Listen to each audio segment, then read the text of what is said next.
Recent studies by the National Bureau of Statistics have shown that more than 42% of Nigerians lack reliable electricity, with rural regions facing most severe shortages. To address this challenge, the MD and CEO of Rural Electrification Agency, Mr. Abba, underscores the impact of the Electricity Electrification Act signed into law in 2023. The country has the largest number of unelectrified Nigerians, and the federal government, in its own quest to address this challenge, signed the Electricity Act of 2023.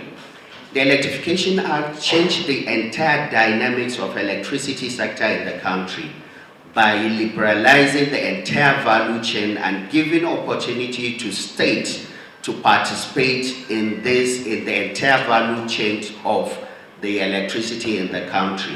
Most of the things we do are based in the rural communities because that is really where the energy gap exists. So if we're going to be closing that energy gap and achieving net zero by 2060, we ought to be focusing on the rural communities, and that's what we're doing. With the subsequent collapse of the national grid, perhaps renewable energy solutions might be the game changer for the rural communities. The central focus at this forum is the need to address persistent energy shortage and foster economic growth in both rural and urban areas. There's a direct proportionality between electrification and economic development.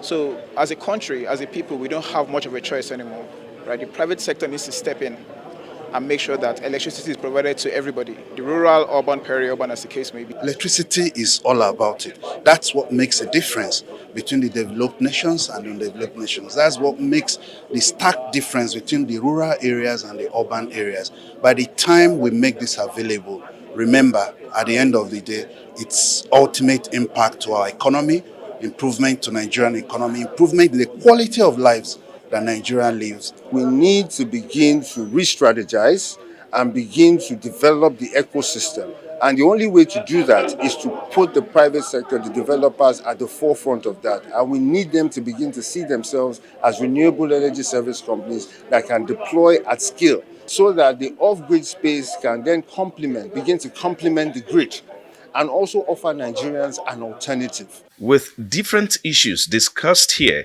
stakeholders say they are optimistic about creating a more inclusive energy landscape in Nigeria, enabling communities to thrive with improved infrastructure, particularly in renewable energy sectors. Frank Omalape, Arise News.